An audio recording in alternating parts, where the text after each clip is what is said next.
All right, one more little detail here on gradients. As I mentioned earlier, once you have a gradient that you want to keep and be able to get back to, there's a couple of more things you can do. Check the tooltip, maybe there's some information there. But most importantly, down here in the lower right, you have a little option pull-down menu with save and load. So with that, you can save the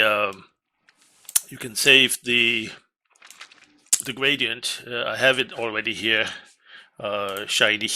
So I'm gonna just override it here. But essentially, that's what you can do. So that later, if you change and you lose that gradient, maybe okay here I don't. But let's say if you lost the gradient and you wanted to recover it, you can simply go back here to load it from the file.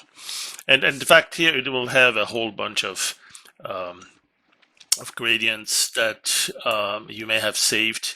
I may have saved it in a different folder, so I'm not sure if it's even appearing here, but there's a couple of others here too. There's gunmetals, there's a few more that you might find of interest too, and perhaps make it more of a shiny, what shall we say, silver appearance, or a couple of other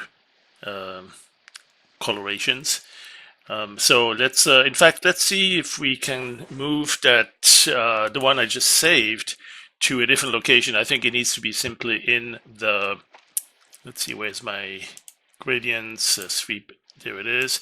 If I go to the save option again, and it's taking me to navigate through the same area. So this is where Howler was installed. And I created a folder called My Gradients, and that's why I saved it. But I think actually, come to think of it, I just need to have it something like this up here in the main Howler installation directory. There's probably a bunch. Yep, there they are. A bunch of GRD files, gradient files, and you might want to give it a name that's different from these, like my something, like my shiny, or my golden, or my gradient one, just so that it's not replacing it, if you want to keep both of those, the originals and yours. So at this time, I'm going to do that. I'm going to call it my shiny. There you go. And I don't know at what point we'll see it here, if we need to restart the program. Looks like, yeah, like we probably need to restart. Oh no, there it is. There's my shiny. So there it is. That's the one we had, the silver one. Of course, if we go back to the original that we had a little bit earlier, we can recreate the same and save it the same way.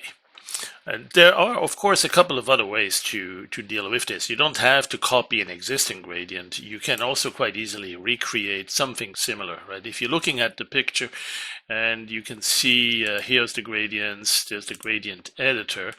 This gradient editor you can use to create a couple of extras, let's say here and here and here. So for each of those, you could say, okay, this one here is going to be very bright. Then you go to the next one and say this one is going to be a bit on the dark side. And then you go to this one and perhaps it's back to a fairly bright but a little bit more yellowish, something like this. And so on. So you can create a couple of these quite easily. There's a couple of other things you can do. You can move them around. You can I think there's even duplicate modes. What's that? Oh, that's the the progression from one to the other. So experiment with that a little bit. If you're going to build your own gradients to give it a bit more of a metallic golden look, or perhaps a little bit more silverish, there's a variety of gradients you might develop. Even some of them with a little bit of a bluish appearance, a little bit of a bluish tint. Indicating perhaps some sky components being reflected there too. Let's do one more here, a bit on the dark side, like this. And so here is another one of these gradients. And once you have a gradient like that, and you'd like to actually see it in use, you can go to this gradients and use a sweep editor, I suppose, maybe for one of those. Yep, that would be this one here. And if this red one is not perfect, then we'll just change it to a little bit more of a golden look, and there it is. So you have two different ways to build these gradients. I mean, two different editors that visually show you the editor. This one here is top down, this one is left to right.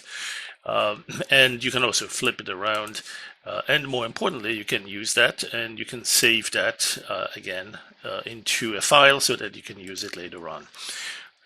This one here, you have a couple of different options. You have some modes. You probably have options here also. Yep, save and open. So you can work with files there too, and there'll be a whole collection of gradients. There is a total of 8 in there too.